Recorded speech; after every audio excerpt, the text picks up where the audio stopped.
بسم الله الرحمن الرحيم يا أيها الذين آمنوا اتقوا الله ولتنظر نفس ما قدمت لغد واتقوا الله إن الله خبير بما تعملون. اے ایمان والو، اللہ سے ڈرتے رہو اور ہر شخص کو دیکھنا چاہیے کہ اس نے کل یعنی آخرت کے لیے کیا سامان بھیجا ہے، اور ہم پھر کہتے ہیں کہ اللہ سے ڈرتے رہو، بے شک اللہ تمہارے سب اعمال سے خبردار ہے. بسم اللہ الرحمن الرحیم الحمد للہ رب العالمین والصلاة والسلام على اشرف الانبیاء والمرسلین وعلى آلہ واصحابہ اجمعین ومن تبعہم بإحسان الى یوم الدین. قابل صد احترام حضرات شائقین و شائقات سچا پیغام، السلام علیکم ورحمۃ اللہ وبرکاتہ. آج کی محفل میراث النبی کے نورانی پروگرام میں آپ کا استقبال ہے. اہلا و سہلا مرحبا. ہم آپ تمام حضرات و مستورات کا خیر مقدم کرتے ہیں. محترم حضرات و خواتین، تعلیم کا آغاز ہو رہا ہے. سب سے پہلے آداب تعلیم کا لحاظ کرتے ہوئے تعلیم کی طرف متوجہ ہو جائیں. پورے دھیان سے سننا، عمل کی نیت سے سننا اور تبلیغ کی نیت سے سننا، یعنی سنی ہوئی باتیں دوسروں تک پہنچانے کے جذبے سے سننا. چند خاص آداب تعلیم ہیں. امید ہے کہ آپ حضرات ان آداب کا ضرور خیال رکھیں گے. جزاکم اللہ. بسم اللہ الرحمن الرحیم. فیشن کی دنیا میں بیوٹی پارلر اور مادہ پرست عورتیں. بیوٹی پارلر کا چلن بہت زیادہ عام ہو رہا ہے اور اکثر عورتیں اس کی عادی ہوتی جا رہی ہیں. بیوٹی پارلر یہ ایک انگریزی لفظ ہے جس کے معنی اردو میں افزائش حسن کا ادارہ ہے. آج کل عورتوں میں بہت ساری خواہشیں جنم لے رہی ہیں. وہیں مادہ پرست عورتیں اور مرد اس خواہش کے غلام بنتے جا رہے ہیں.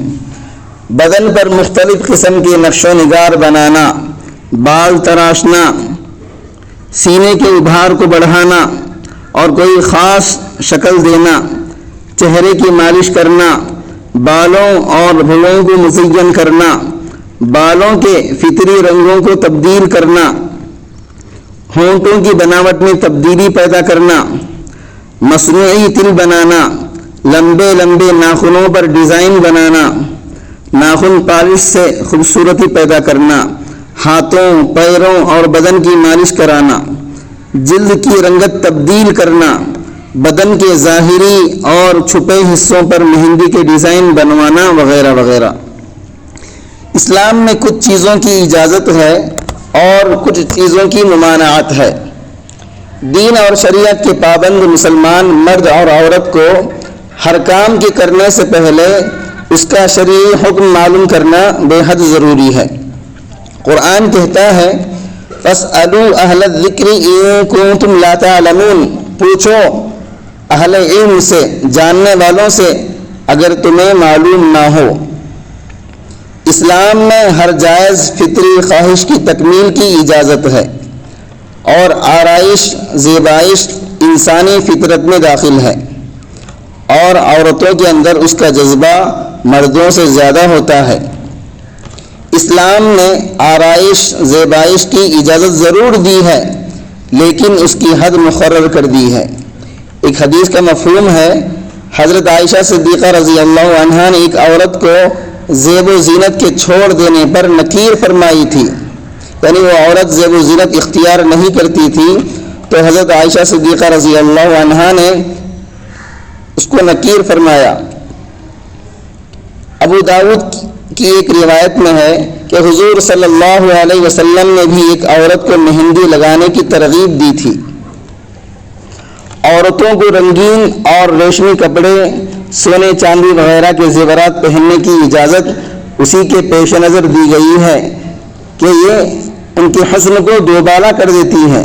اسلام نے عورتوں کو بننے، سنورنے، آرائش اور زیبائش کی اجازت اپنے شوہروں کو خوش کرنے کے لیے دی ہے۔ آج کل عورتیں اسی اجازت کا غلط استعمال بلکہ ناجائز استعمال کرتی ہیں کہ بجائے شوہروں کے دوسروں کو خوش کرنے کے لیے، دوسروں کو دکھانے کے لیے بنتی اور سنورتی ہیں۔ شوہر کے سامنے گھر میں ایسے کپڑے اور ایسی حالت بنا کر رکھتی ہیں جیسے کوئی گھر کی خادمہ اور نوکرانی ہو، اور باہر گھومنے کے لیے جائے تو حسن کی پری معلوم ہوتی ہے۔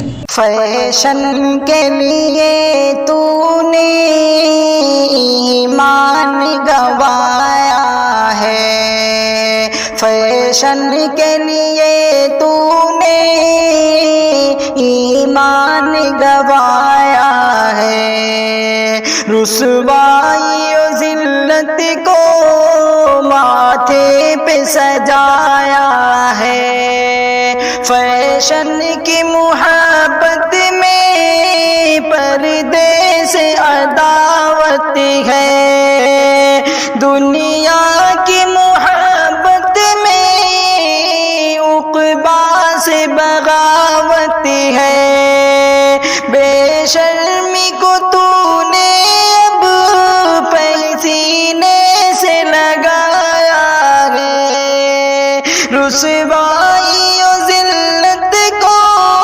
ماتھے پہ سجایا ہے۔ حالانکہ گھر میں رانی اور ملکہ کا لباس ہونا تھا، اور باہر کے درندوں اور بھیڑیا صفت انسانوں سے بچنے کے لیے سادگی اختیار کرنا تھا۔ جو عورتیں اپنے شوہروں کو خوش کرنے کے لیے اچھا لباس، آرائش اور زیبائش کرتی ہیں، بنتی سنورتی ہیں، ان کے لیے ثواب بھی ہے، اور جو عورتیں اس کے برعکس کرتی ہیں، یعنی شوہروں کے لیے بنتی سنورتی نہیں بلکہ غیروں کو دکھانے کے لیے بنتی اور سنورتی ہیں، تو ان عورتوں کے لیے گناہ ہے۔ ایک حدیث میں آیا ہے کہ اللہ تعالیٰ نے ان عورتوں پر لعنت کی ہے جو گود نہ گودیں یا گدوائیں، اور ان عورتوں پر بھی لعنت کی ہے جو چہرے کے بال صاف کریں اور حسن کے لیے دانت کشادہ کرائیں اور اللہ تعالیٰ کی تخلیق کو تبدیل کریں، یعنی اللہ تعالیٰ کی بناوٹ کے اندر تبدیلی پیدا کریں۔ گودنے کا مطلب یہ ہے کہ بدن کے کسی بھی حصے میں سوئی کے ذریعے سرما یا نیل بھرنے کو گودنا کہتے ہیں۔ اسلام نے اور شریعت مطہرہ نے اسے ناجائز اور حرام بتایا ہے، اور ایسا کام کرنے والوں پر اللہ تعالیٰ کی لعنت ہوتی ہے۔ ایک حدیث شریف میں ہے کہ اللہ تعالیٰ نے بال جوڑنے والی اور دوسرے عورتوں کے بال لگوانے والی اور گودنے والی پر لعنت فرمائی ہے۔ ان احادیث سے معلوم ہوتا ہے حسن اللہ تعالیٰ کی امانت اور اس کی تخلیق کا مظہر ہے، جس میں خود ساختہ تبدیلی اللہ تعالیٰ کے نظام میں دخل اندازی ہے۔ گویا یہ عورت مصنوعی اور بناوٹی حسن کو پیدا کر کے بالوں اور گالوں کو اور جگہ جگہ تھوڑی تھوڑی تبدیلی کر کے اللہ سے شکوہ شکایت کرنا چاہتی ہے کہ اللہ تعالیٰ نعوذ باللہ ایسا بنانا تھا ویسا بنانا تھا، لیکن اللہ تعالیٰ نے ایسا نہیں بنایا، لہذا میں اللہ تعالیٰ کی بناوٹ کی کمی کو درست اور صحیح کر رہی ہوں۔ آخر ان مادہ پرست عورتوں کو اور مردوں کو کس نے اختیار دیا کہ وہ اللہ تعالیٰ کو مشورہ دے اور اس کے نظام میں دخل دے؟ قرآن تو کہتا ہے لَقَدْ خَلَقْنَا الْإِنسَانَ فِي أَحْسَنِ تَقْوِيمٍ، اللہ تعالیٰ فرماتے ہیں ہم نے انسان کو سب سے بہترین شکلوں میں پیدا کیا۔ اگر انفرادیت چاہتے ہو، ممتاز بننا چاہتے ہو، الگ بننا چاہتے ہو تو صورت کے بجائے سیرت بنائیے، فانی جسم کے بجائے روح کو سنگار کیجیے۔ کسی آدمی کا قول ہے جسم تو سنور چکے، روح کا سنگار کیجیے، ایک حدیث میں نبی کریم صلی اللہ علیہ وسلم نے فرمایا لعنت ہے اس عورت پر جو مردوں کا لباس پہنے اور لعنت ہے اس مرد پر جو عورتوں کا لباس پہنے۔ آج کل لڑکے اور لڑکیاں فیشن کے نام پر ایسے ایسے لباس پہن رہے ہیں، ان میں فرق کرنا بڑا مشکل بن جاتا ہے کہ یہ لڑکا ہے یا لڑکی۔ اور افسوس اس وقت زیادہ ہوتا ہے جب کسی نمازی، حاجی، دیندار، مبلغ اور عالم کے گھر سے ایسے لڑکے اور لڑکیاں نکلتی ہیں، جب ان کو توجہ دلائی جائے تو وہ بہانہ بناتے ہیں کہ آج کل کے بچے اور بچیاں مانتی نہیں ہیں، وہ بڑے ہو گئے، اب کیا ان کو مارا جائے؟ آپ مخلوق کا منہ بند کر سکتے ہیں اور ان کو خاموش بٹھا سکتے ہیں، لیکن کیا اللہ تعالیٰ کے پاس آپ کا یہ بہانہ چل جائے گا؟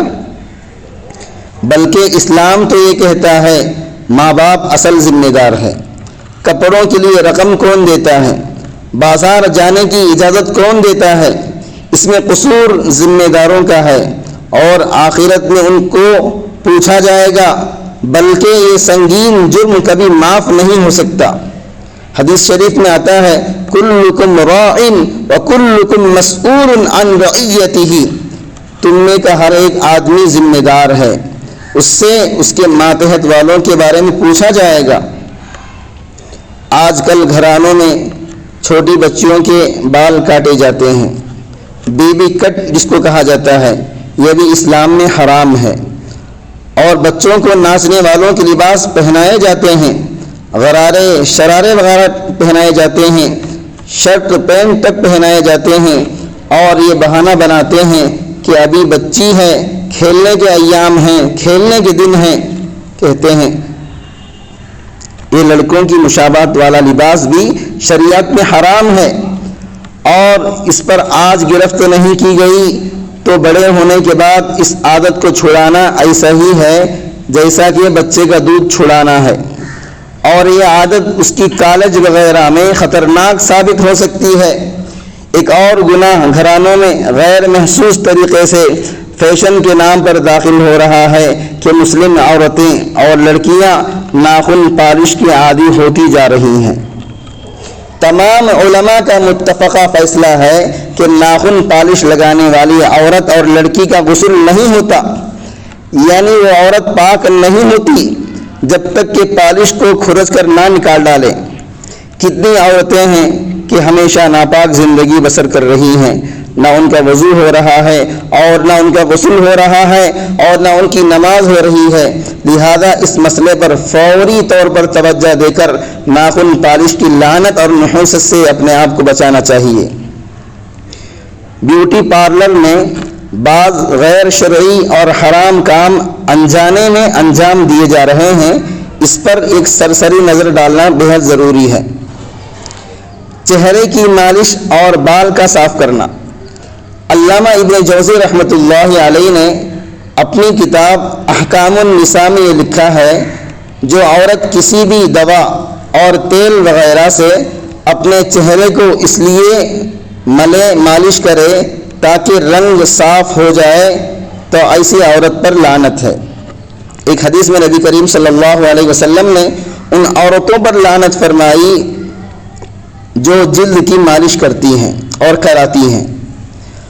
اب غور کیجئے، بیوٹی پارلر میں گال، ناک، آنکھ، حلق، تھوڑی اور گردن کے اوپری حصے پر تیل یا کریم سے مالش کی جاتی ہے، اور رنگ کو نکھارنے اور جلد میں چمک پیدا کرنے کی جو کوشش کی جاتی ہے، یہ عمل شرعاً درست نہیں ہے، ناجائز اور حرام ہے۔ البتہ اپنے ہاتھ سے کریم وغیرہ چہرے پر لگانا جائز ہے، لیکن مالش کرانا جائز نہیں ہے۔ چہرے کی جلد کو درست کرنے، چھریاں صاف کرنے کے لیے جو عمل کیا جاتا ہے اس کو سکن ٹائٹنگ کہا جاتا ہے۔ یہ عمل بھی شرعاً جائز نہیں ہے، کیونکہ یہ تغیر خلق اللہ میں داخل ہے، یعنی اللہ تعالیٰ کی بناوٹ میں تبدیلی کرنا لازم آ رہا ہے، جو کہ جائز نہیں ہے۔ حضور صلی اللہ علیہ وسلم نے اس طرح کے امور کرنے اور کروانے پر لعنت فرمائی ہے۔ عام طور پر یہ عمل یعنی سکن ٹائٹنگ والا عمل، جھریوں کو مٹانے والا عمل بڑے عمر کی خواتین یا مرد حضرات عمر کو چھپانے کے لیے کیا کرتے ہیں، جو کہ ناجائز ہے۔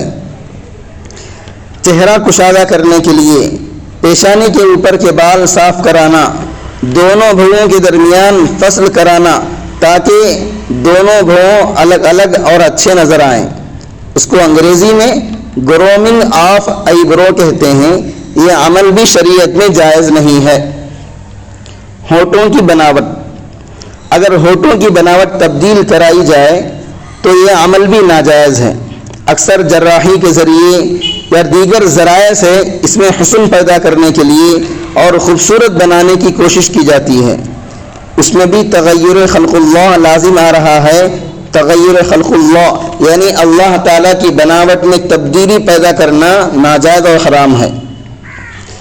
جسم کے کسی حصے پر مصنوعی تل بنوانے میں اوزار کا استعمال، جس کو آگ میں گرم کر کے داغے جانے اور کسی نوکدار چیز سے زخم بنا کر اسی زخم پر سرما یا سفوف پاؤڈر بھر کر کوئی نشان تل بنوائی جائے تو یہ شکل بھی ناجائز ہے، کیونکہ یہ وشم میں داخل ہے جس پر حدیث میں لعنت آئی ہے۔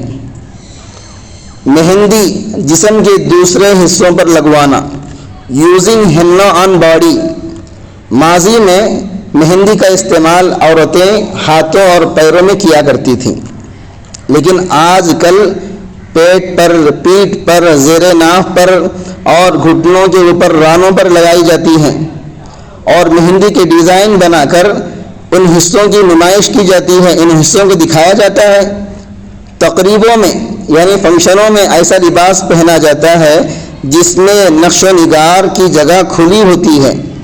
بیوٹی پارلر میں یہ کام اکثر مرد انجام دیتے ہیں، یعنی پیٹ پر، پیٹھ پر، رانوں پر، کمر پر مرد حضرات عورتوں کے جسم کے ان حصوں پر مہندی کا ڈیزائن بنواتے ہیں، جو کہ ناجائز و حرام ہے۔ لیکن اگر عورتیں بھی یہ کام کریں، عورتوں بھی ان مخصوص اعضاء پر ڈیزائن بنوائیں تو ان حصوں کا عورتوں کے سامنے کھولنا اور نمائش کرنا، دکھانا جائز نہیں ہے۔ شرعاً یہ حصے پردے میں داخل ہیں، لہذا ایسی جگہوں پر مہندی لگانا درست نہیں ہے۔ بیوٹی پارلر کو ذریعہ معاش بنانا، اسلام نے معاش یعنی روزی روٹی کے مسئلے میں بھی حرام اور حلال کا نظریہ پیش کیا ہے۔ اس کو قرآن و حدیث کی روشنی میں فقہاء کرام نے مسائل کی شکل میں عطا کیا گیا ہے۔ بعض وقت کچھ لوگ چڑ کر، غصہ ہو کر، جھنجھلاہٹ میں کہتے ہیں کہ ہر جگہ حرام، ہر جگہ حلال کا مسئلہ مولوی حضرات کھڑا کر دیتے ہیں، حالانکہ اسلام میں اس کی سختی نہیں ہے۔ ان کو سمجھنا چاہیے۔ میرے محترم بزرگ دوستو، ایمان لانے کے بعد سب سے اہم مسئلہ حرام اور حلال کا ہے۔ قرآن و حدیث کی روشنی میں حرام سے بچنے کی تاکید کی گئی ہے، اور حدیث پاک میں یہاں تک آتا ہے ایک حرام کا لقمہ 40 سال کی عبادت کو ضائع کر دیتا ہے۔ بیوٹی پارلر میں جتنے امور انجام دیے جاتے ہیں تقریباً تمام کو اسلام نے حرام قرار دے دیا ہے، اور بعض کاموں پر اللہ اور اس کے رسول کی لعنت بھی آئی ہوئی ہے۔ ایسی تمام صورتوں کے پیش نظر تمام علماء کرام کا متفقہ فیصلہ ہے کہ بیوٹی پارلر میں زیب و زینت کرانا شرعی حدود میں داخل نہیں ہے، حرام ہے۔ لہذا کسی مسلمان کے لیے بیوٹی پارلر کھولنا اور اس کو ذریعہ معاش بنانا جائز نہیں ہے، اس لیے کہ اس کے ذریعے غلط اور ناجائز کاموں کو انجام دینے میں مدد کرنا ہوگا، جو کہ شرعاً ممنوع ہے۔ قرآن اصول بتاتا ہے وَلَا تَعَاوَنُوا عَلَى الْإِثْمِ وَالْعُدْوَانِ، برائی کے کاموں میں تعاون اور مدد مت کیا کرو۔ لہذا قرآن کی روشنی سے بھی یہ بات معلوم ہو گئی ہے کہ گناہ کے کاموں میں مدد نہیں کرنی چاہیے۔ پردے میں تجھے رنگنا لگتا ہے جسم دکھانے کی ہر وقت ہے تیاری، اسلامی حمیت کو مٹی میں ملایا ہے، رسوائی و ذلت کو ماتھے پہ سجایا ہے، مردوں کے برابر اب تو خود کو سمجھتی ہے، ان کی ہی طرح باہر بے فکر ٹہلتی ہے، شہرت کا نشہ تیرے نس نس میں سمایا ہے، رسوائی و ذلت کو ماتھے پہ سجایا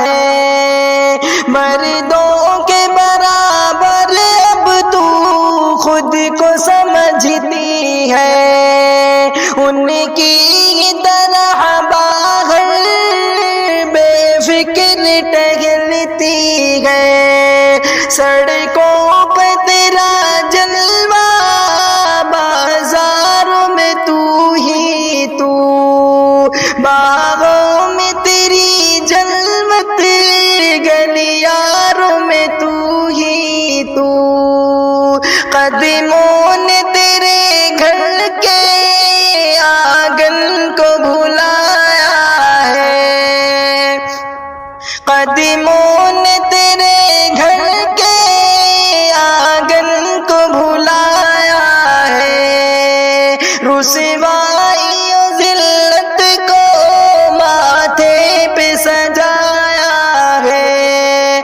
فیشن سے تو کر توبہ، اللہ کی جانب آ، خواہش سے نکل بہنا، اب نفس کو تو سمجھا، فیشن سے تو کر توبہ، اللہ کی جانب آ، شیطان نہیں شاکر یہ جال بچھایا ہے، رسوائی و ذلت کو ماتھے پہ سجایا ہے، فیشن کے لیے تو نے ایمان گوایا ہے۔ اللہ تعالی ہمیں حرام کاموں سے، حرام ذریعے معاش سے بچنے کی توفیق نصیب فرمائے، آمین۔ کفارہ مجلس کی دعا پڑھ لیجئے۔ سبحانک اللہم وبحمدک لا الہ الا انت استغفرک واتوب الیک۔